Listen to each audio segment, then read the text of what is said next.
ground car advanced through the deserted streets with lumbering effort.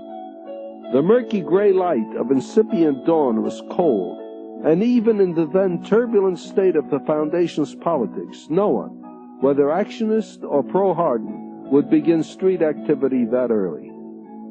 Johann Lee did not like that. He worried that people were going to say that Hardin sneaked away. "Let them say it if they wish," said Hardin. "I've got to get to Anacreon, and I want to do it without trouble." "Listen to me carefully," said Hardin. 30 years ago, the time vault opened, and on the 50th anniversary of the beginning of the Foundation, there appeared a Harry Seldon recording to give us our first idea of what was really going on. Lee recalled that it was the day they had taken over the government. "That's right," said Hardin. "It was the time of our first major crisis. This is our second, and 3 weeks from today will be the 80th anniversary of the beginning of the Foundation. Does that strike you as in any way significant?" "You mean he's coming again?" Lee asked. The mayor observed that Seldon had always done his best to keep all foreknowledge from them. "I've been there every anniversary since the first appearance," said Hardin. "He's never shown up, but this is the first time since then that there's really been a crisis." However, the point was that at today's session, Hardin wanted Lee to announce that he had left for Anacreon, and to further announce officially that on March 14th next there would be another Harry Seldon recording containing a message of the utmost importance regarding the recent successfully concluded crisis. The mayor did not care whether the announcement was believed or not. All he wanted to do was confuse them, so that they would decide to postpone action till after March 14th. "I'll be back considerably before then," said the mayor. Now Hardin stamped through the snow toward the waiting spaceship that bulked somberly in the dimness, and at the open airlock turned about with outstretched hand. "Goodbye, Lee," he said. "I hate to leave you in the frying pan like this, but there's not another I can trust. Now please keep out of the fire."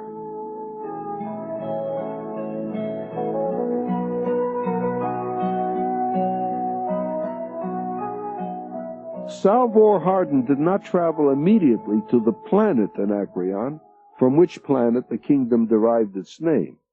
It was only on the day before the coronation that he arrived, after having made flying visits to 8 of the large stellar systems of the kingdom. The trip left him with an oppressive realization of the vastness of the kingdom. When he did arrive at the capital world, it was to find all normal business at an absolute standstill. Every single person was taking feverish part in the hectic religious pageantry that heralded the coming of age of their god-king Leopold. In the palace's glittering, crowded ballroom, he had been introduced to Leopold, and from a safe distance, for the king stood apart in lonely and impressive grandeur, surrounded by his deadly blaze of radioactive aura, and in less than an hour the same king would take his seat upon the massive throne of rhodium-iridium alloy with jewel-set gold chasings. Then, throne and all, would rise majestically into the air, skim the ground slowly to hover before the great window from which the great crowds of common folk could see their king and shout themselves into near apoplexy. The throne would not have been so massive, of course, had it not had a shielded nuclear motor built into it. Hardin fidgeted and stood on his toes to better his view, and then he saw Wienis threading through the crowd toward him. Wienis' smile crooked itself into a smirk as he invited the mayor to step into his private chambers, where they could speak with considerably more privacy. In Wienis' chambers, Hardin relaxed in perfect comfort, and accepted with a murmur of gratitude the glass of liquor that had been poured out by the regent's own hand. Hardin lifted his glass. "To Leopold first, king of Anacreon." They drank, and Wienis added blandly, "and soon to be emperor of the periphery, and further, who knows? The galaxy may some day be reunited by Anacreon," he said, "for with the help of the Foundation, our scientific superiority over the rest of the periphery will be undisputable." Hardin set his empty glass down and replied, "Except that the Foundation is bound to help any nation that requests scientific aid of it, and we are unable to play favorites." Wiener's smile broadened. He quite understood that left to itself, the Foundation would never cooperate.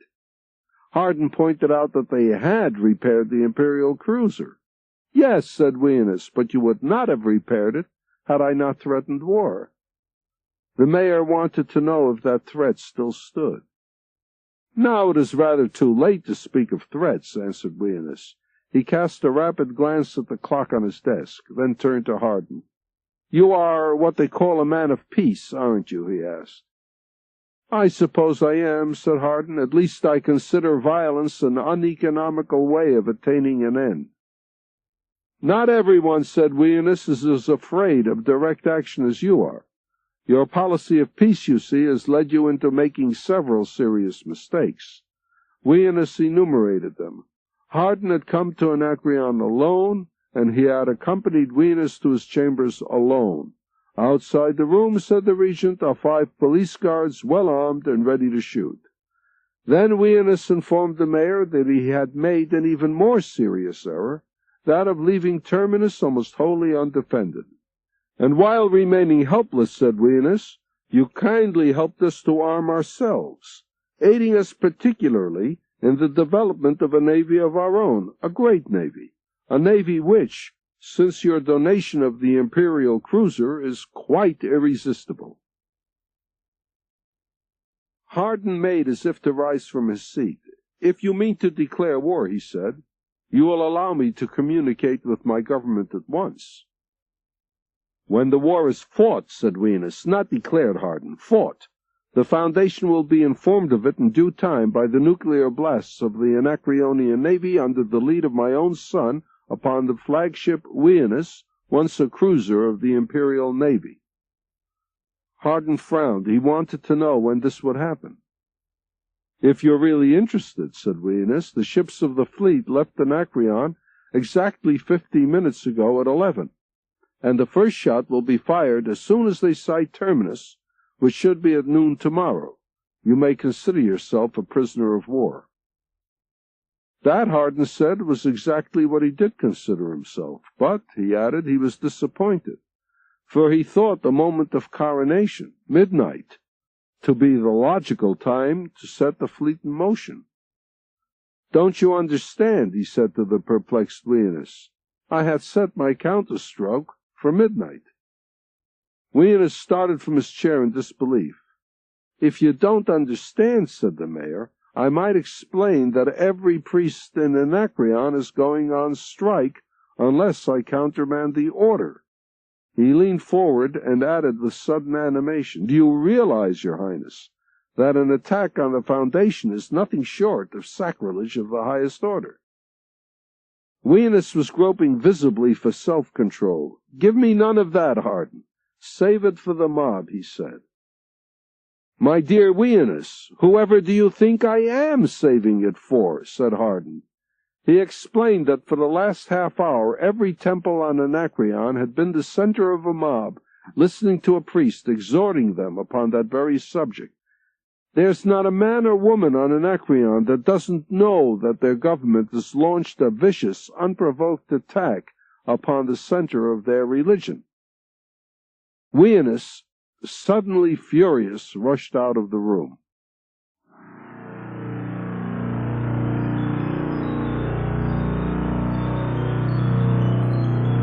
A hush had fallen over the elite in the ballroom as a broad path was cleared for the throne. Leopold sat on it now. Wiener paused on the stairway. No one saw him. All eyes were on the throne. He clenched his fists. Hardin would not bluff him into action. And then the throne stirred. Noiselessly it lifted upward and drifted. At the sound of the deep-toned bell that signified midnight, it stopped before the window, and the king's aura died. For a frozen split second, the king did not move, face twisted in surprise, without an aura, merely human. And then the throne wobbled and dropped to the floor with a crashing thump, just as every light in the place went out. Through the shrieking din and confusion, Wiener's bull voice sounded, "Get the flares! Get the flares!" Back to the ballroom, guardsmen swarmed with torches, blue, green, and red, where the strange light lit up frightened, confused faces. Wiener shouted, urging the people to keep their places, that power would return in a moment. A guard then approached him to tell him that the palace was surrounded by people of the city. A priest was at the head of the mob. He had been identified as High Priest Polyverisov. He demanded the immediate release of Mayor Salvor Hardin and cessation of the war against the Foundation. Wiener cried, "If any of the rabble attempt to pass the palace gates, blast them out of existence." The torches had been distributed now, and the ballroom was again alight. Wiener rushed to the throne, still standing by the window, and dragged the stricken, wax-faced Leopold to his feet. "Come with me," he said. He cast one look out the window. The city was pitch black. From below there were the hoarse, confused cries of the mob. He swore angrily and dragged the king away. Wiener burst into his chambers, the 5 guardsmen at his heels. Leopold followed, wide-eyed, scared speechless. "Hardin," said Wiener, "you are playing with forces too great for you. I demand that you order the priests back to their jobs." Hardin looked up coolly. "Right now," he said, "there's not a wheel turning in Anacreon. There's not a light burning, except in the temples. There's not a drop of water running, except in the temples. On the wintry half of the planet, there's not a calorie of heat, except in the temples. The power plants have shut down. All ships are grounded. If you don't like it, Wiener, you can order the priests back to their jobs. I don't wish to." Wiener stated firmly that his forces could hold out. "We'll last the day," he said. "And when the news comes back that the Foundation has been taken, your precious mob will find upon what vacuum their religion has been built, and they'll desert your priests and turn against them. I give you until noon tomorrow, Hardin, because you can stop the power on Anacreon, but you can't stop my fleet. They're on their way, with a great cruiser you yourself ordered repaired at the head." Hardin replied lightly, "Yes, the cruiser I myself ordered repaired, but in my own way."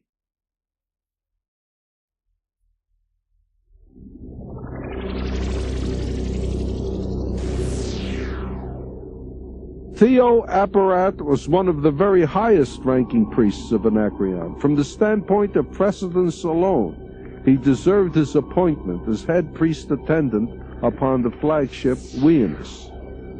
But it was not only rank or precedence. He knew the ship. He had worked directly under the holy men from the Foundation itself on repairing the ship.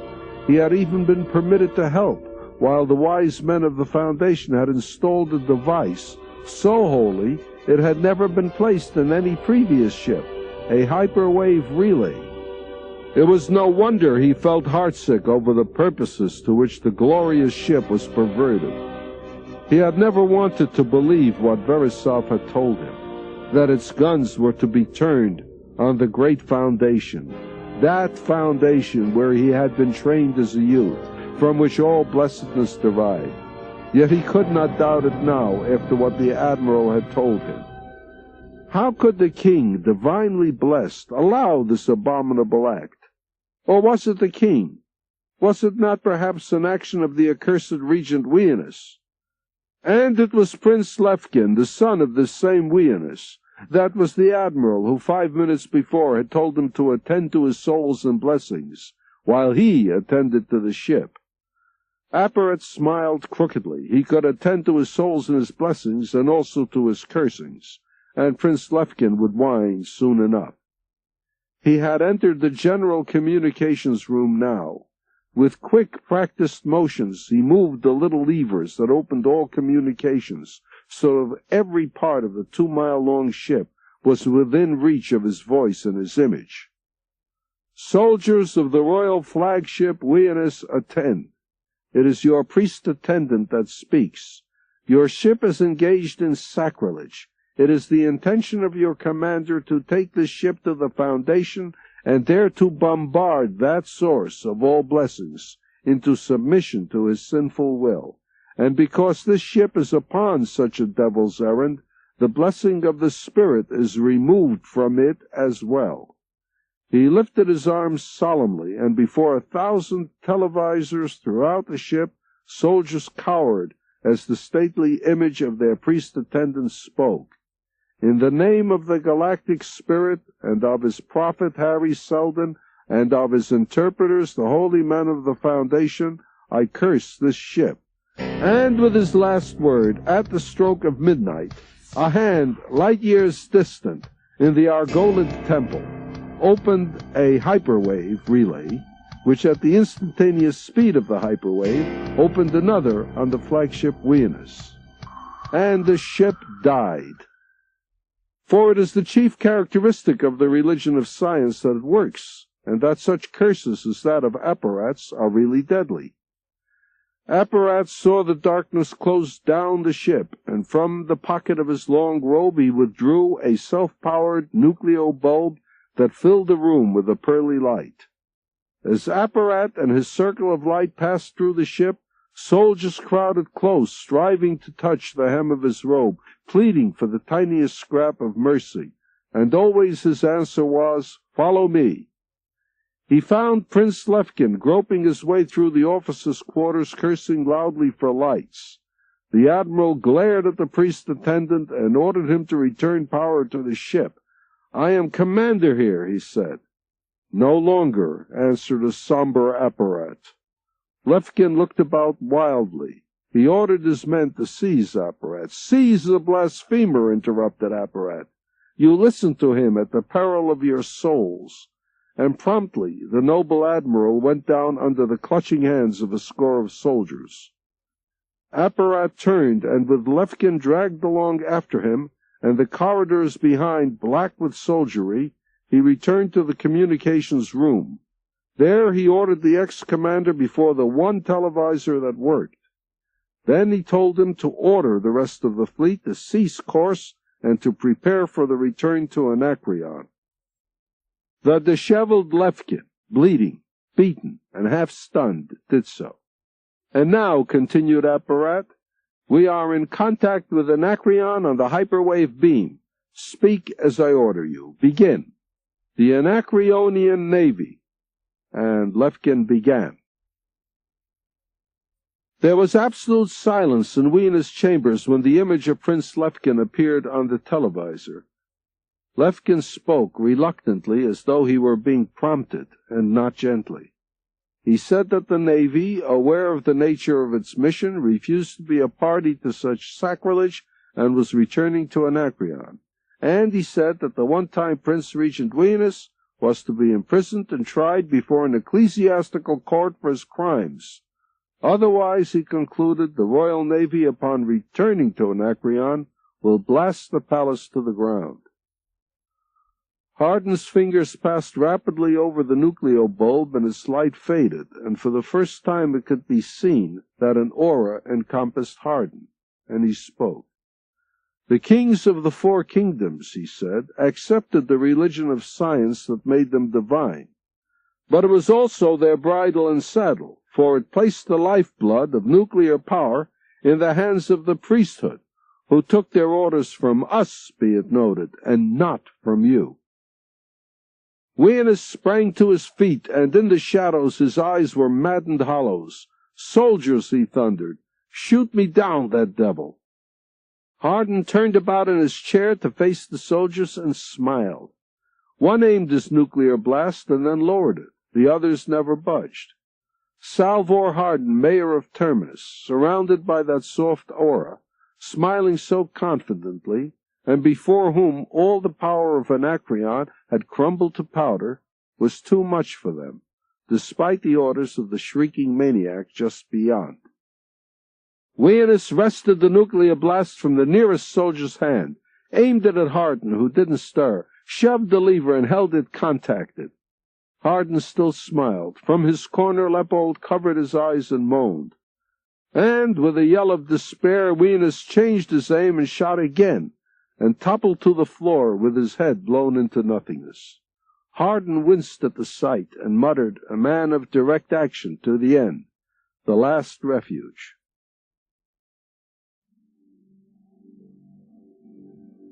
The time vault was filled far beyond the available seating capacity, and men lined the back of the room 3 deep.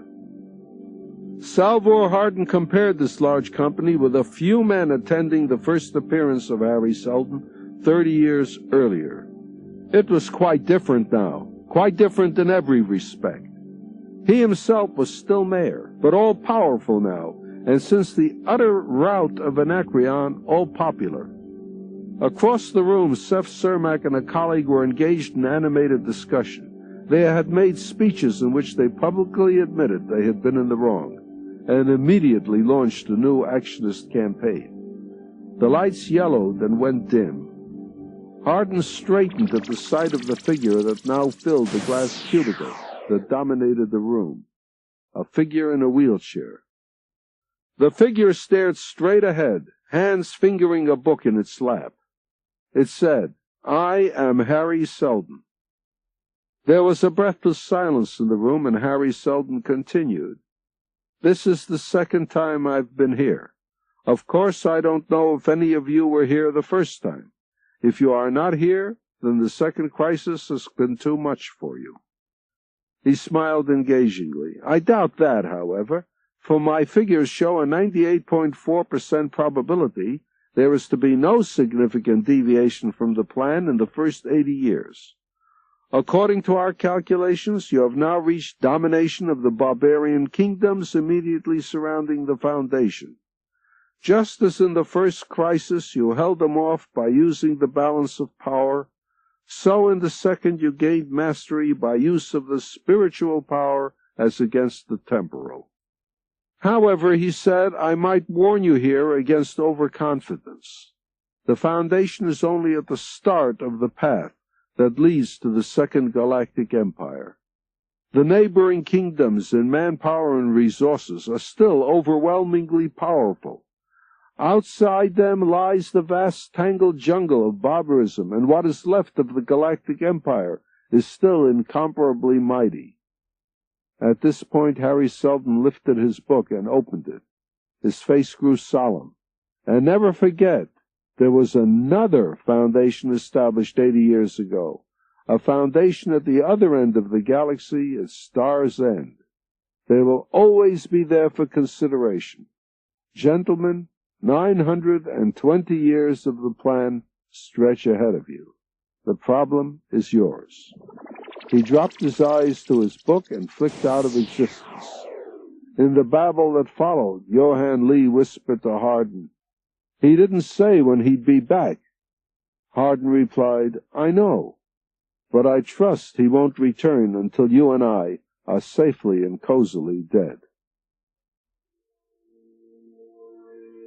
The Traitors, from an entry in the Encyclopedia Galactica. And constantly in advance of the political hegemony of the Foundation were the traitors, reaching out tenuous fingerholds through the tremendous distances of the periphery. Months or years might pass between landings on Terminus. Their ships were often nothing more than patchwork quilts of homemade repairs and improvisations. Their honesty was none of the highest, their daring great.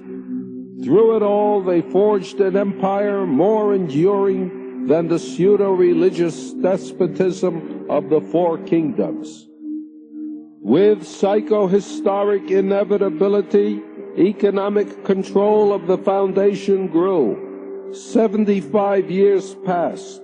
The traders grew rich and became powerful merchant princes. It is sometimes forgotten that Hober Mallow began life as an ordinary trader. It is never forgotten that he ended it as the first of the merchant princes. Jorain Sutt, secretary to the mayor, put the tips of his carefully manicured fingers together. "It's something of a puzzle," he said. "In fact, and this is in the strictest of confidence, It may be another one of Harry Seldon's crises. We're facing nuclear weapons, and we don't know where they're coming from. Hober Mallow of Smyrna, master trader, smoked quietly, almost indifferently. Mallow never made the mistake of being over-polite to a Foundation man.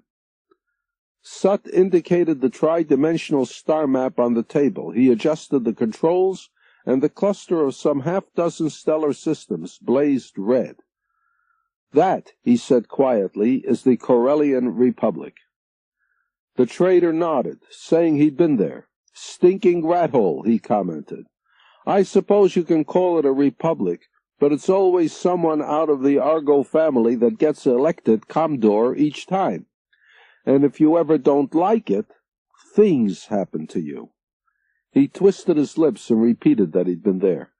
But you've come back, said Sut, noting that 3 trade ships had disappeared within the territory of the Republic in the last year. Ships which had been armed with all the usual nuclear explosives and force field defenses. The question was, if Corel had nuclear weapons, where were they getting them from? Sut concluded that either the Corellians had constructed them themselves or, as he put it, we are being afflicted with a case of treason. Since the 4 kingdoms had accepted the Foundation Convention, he explained, they were dealing with considerable groups of dissident populations. He suggested that some were perhaps becoming active. Mallow was a dull red. Is there anything you want to say to me? I'm a Smyrnian, he said. Your sly little hints of treason aren't going to panic me into licking Foundation spittle. The secretary replied that Mallow had evidently missed the point. The fact that he was a Smyrnian meant he knew the Outlanders. You've been to Corel, and you know the Corellians. That's where you've got to go. Mallow breathed deeply. As a spy, he asked. As a traitor, answered Sut, but with your eyes open. If you can find out where the power is coming from, I might remind you, since you're a Smyrnian, that 2 of those lost trade ships had Smyrnian crews. It was agreed that he would start in 6 days, at which time his ship would be ready. Mallow rose, shook hands roughly, and strode out. Sut waited, then shrugged his shoulders, and stepped into the mayor's office. The mayor deadened the visiplate and asked the secretary what he made of it all. He could be a good actor, said Sut, and stared thoughtfully ahead. It was evening of the same day, and in Jorain Sut's bachelor apartment on the 21st floor of a hardened building, Publius Manlio was sipping wine slowly. In his slight, aging body were fulfilled 2 great offices of the Foundation. He was foreign secretary to the mayor's cabinet, and to all the outer sons, barring only the Foundation itself. He was, in addition, primate of the church, purveyor of the holy food, master of the temples, and so forth. Manlio was saying, but the mayor agreed to let you send out that traitor. It is a point. But such a small one, said Sut. It gets us nothing immediately. The whole business is the crudest sort of stratagem, since we have no way of foreseeing its end. Manlio agreed. This Mallow is a capable man, he remarked. What if he is not an easy prey to dupery? That was a chance, said Sut, that had to be run. If there is treachery, it is the capable men that are implicated. If not, we need a capable man to detect the truth. And Mallow will be guarded. I tell you, Manlio, we're in the middle of a Seldon crisis. Manlio stared, then asked softly if Seldon had appeared in the time vault again. That much, my friend, is not necessary, said Sut. Since the Galactic Empire abandoned the periphery and threw us out on our own, we have never had an opponent who possessed nuclear power. Now, for the first time, we have one. And for the first time in over 70 years, we are facing a major domestic political crisis. I should think, he concluded, the synchronization of the 2 crises, inner and outer, puts it beyond all doubt. Sut had a plan. Before we can meet the foreign threat of atomic power, he said, we have to put our own house in order. These traders, they are useful, but they are too strong and too uncontrolled. They are outlanders, educated apart from the religion. Sut feared that under their secular leadership, the outer provinces, which had, since Hardin's time, looked to Terminus as the holy planet, might break away. A cure had to come quickly, before the Sultan crisis became acute. Sut put down the empty glass he had been fingering. "This is obviously your job," he said to Manlio. "I can't do it. My office is appointive." And the mayor was entirely negative. But if an independent party arose that might endanger re-election, he could be led. Manlio was hesitant. He lacked, so he said, an aptitude for practical politics. "Leave that to me," said Sut. "Since Salvor Hardin's time, the primacy and mayoralty have never been combined in a single person. But it might happen now, if your job were well done."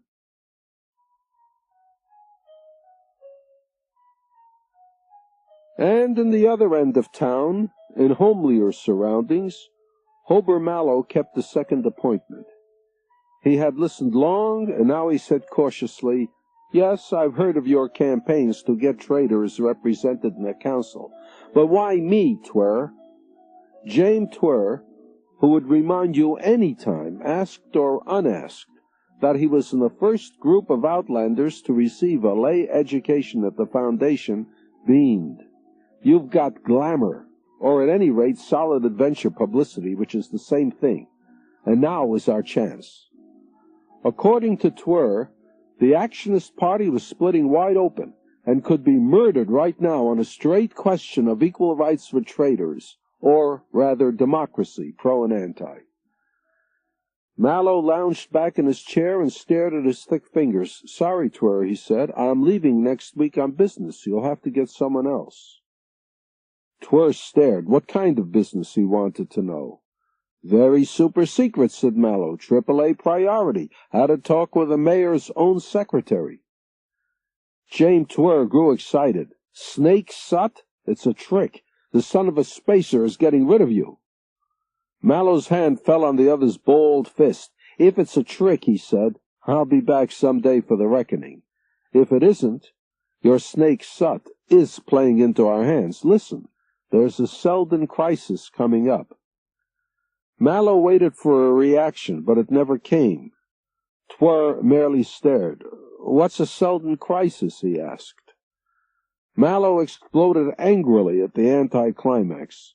"What the blue blazes did you do when you were in school?" he said. "What do you mean anyway by a fool question like that?"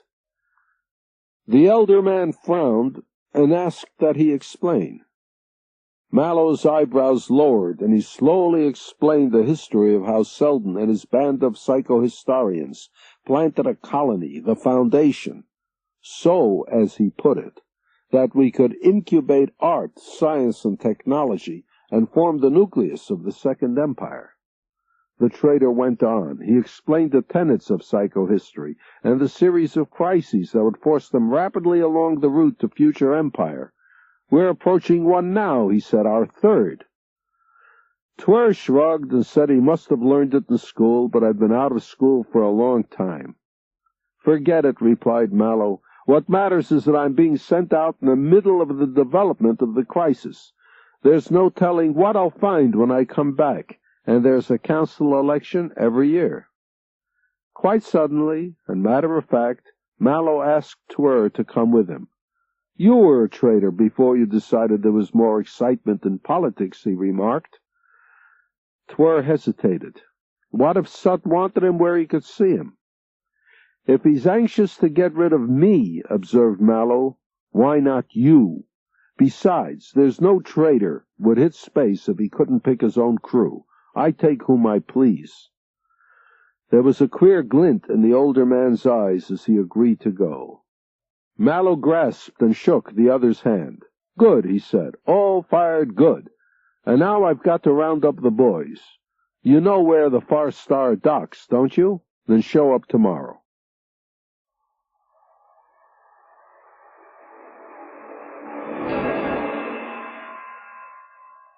Corel is that frequent phenomenon in history, the republic whose ruler has every attribute of the absolute monarch but the name.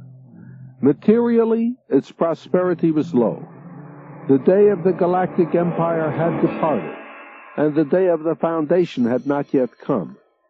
In the fierce determination of Corel's ruler, the Commodore Asper Argo, with his strict regulation of the traders and his stricter prohibition of missionaries, it was never coming. The spaceport itself was decrepit, and the crew of the Far Star were drearily aware of that. James Twere itched and fretted over a game of solitaire. Hober Mallow stared quietly out the viewport.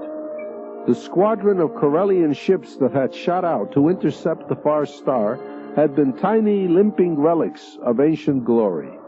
They had maintained their distance fearfully for a week now. Mallow's requests for an audience with the local government had been unanswered. James Twere looked up impatiently and threw his cards aside. He was worried. Those ships might be waiting to blow them into the ground, or they might be waiting for reinforcements. Mallow had thought of that. However, he pointed out that since they'd gotten there without trouble, it could mean that the number of Corellian ships equipped with nuclear power was small, or that they hadn't nuclear power after all, or maybe had it and were keeping it under cover. It's one thing, he said, to piratize blundering, light-armed merchant ships. It's another to fool around with an accredited envoy of the Foundation, when the mere fact of his presence may mean the Foundation is growing suspicious. He was interrupted by a crackling on the receiver. Mallow tuned it and looked up patiently. The visiplate glowed into the craggy face of the watch sergeant, announcing that the men had given entry to a Foundation missionary in need of hospitalization. Mallow ordered his men to battle stations. Crew's lounge was almost empty. 5 minutes after the order, even the men on the off shift were at their guns. Mallow entered slowly and stared the missionary up and down and around. His eyes slid to Lieutenant Tinter, who shifted uneasily to one side. Men filed in. Twere followed, and closed the door silently. "Who let this man in without orders from me?" asked Mallow. The watch sergeant stepped forward. Every eye shifted. "Pardon, sir, it was no definite person. It was sort of a mutual agreement. He was one of us, you might say, and these foreigners—" Mallow cut him short. "When this is over," he said, "your men are to be confined to individual quarters for a week. You yourself are relieved of all supervisory duties for a similar period." The door closed behind the sergeant, and the babble rose. Twere broke in. "Why the punishment, Mallow? You know that these Corellians kill captured missionaries." Mallow retorted that an action against his orders was bad in itself. "Bring the missionary," he demanded. "Get him here in front of me." The trader sat down while the scarlet-cloaked figure was carefully brought forward. "What's your name, Reverend?" "Eh?" The scarlet-robed figure wheeled towards Mallow, the whole body turning as a unit. His eyes were blankly open, and there was a bruise on one temple. "Your name, revered one." The missionary started to sudden, feverish life. His arms went out in an embracing gesture. "My son, my children, may you always be in the protecting arms of the galactic spirit." Twere stepped forward, eyes troubled. "The man's sick," he said. "Take him to bed, somebody. Order him to bed, Mallow, and have him seen to." Mallow's great arm shoved him back. "Your name, revered one," he asked again. The missionary's hands clasped in sudden supplication. "As you are enlightened men, save me from the heathen." The words tumbled out. "Save me from these brutes who would afflict the galactic spirit with their crimes. I am Jord Parma of the Anacreonian world. Educated at the Foundation, I am a priest of the spirit." A voice broke in on them as the emergency alarm clamored metallically. "Enemy units in sight. Instruction desired." Enemy units, several thousands of them in the persons of individuals of a Corellian mob. Mallow called for Tinter. He ordered him to get the outer speaker working and find out what they wanted. "Ask if they have a representative of the law with them," he said. "Make no promises and no threats, or I'll kill you." Tinter turned and left. Mallow felt a rough hand on his shoulder, and he struck it aside. It was Twir. His voice was an angry hiss in his ear. "Mallow, you're bound to hold on to this man. He's of the Foundation, and after all, he is a priest. These savages outside— Do you hear me?" "I hear you, Twir." Mallow's voice was incisive. "I've got more to do here than guard missionaries. I'll do what I please, and by Selden and all the galaxy, don't get in my way, Twir, or it will be the last of you." He turned and strode past. "You, revered Parma, did you know that by convention no Foundation missionaries may enter Corellian territory?" The missionary was trembling. He said he could go but where the Spirit led him. "If the darkened ones refuse enlightenment," he said, "is it not the greater sign of their need for it?" "That's outside the question," said Mallow. "You are here against the law of both Corel and the Foundation. I cannot protect you." The missionary's hands were raised again. There was the raucous clamor of the ship's outer communication system in action, and then Lieutenant Tinter was heard, saying that the mob was demanding George Palmer, and that they seemed quite mad. "There is someone who says he governs the district and has police powers," said Tinter, "but he is most evidently not his own master." Mallow shrugged. "Tell them that if this governor or policeman or whatever he is approaches the ship alone, he can have the revered George Palmer." And there was suddenly a gun in his hand. He added, "I don't know what insubordination is, but if there's anyone here who thinks he can teach me, I'd like to teach him my antidote in return." The gun swiveled slowly and rested on Twir. Tinter left, and in 5 minutes a puny figure detached itself from the crowd. It approached slowly and hesitantly. "All right," Mallow gestured with his hand blaster. "Take him out." The missionary screeched.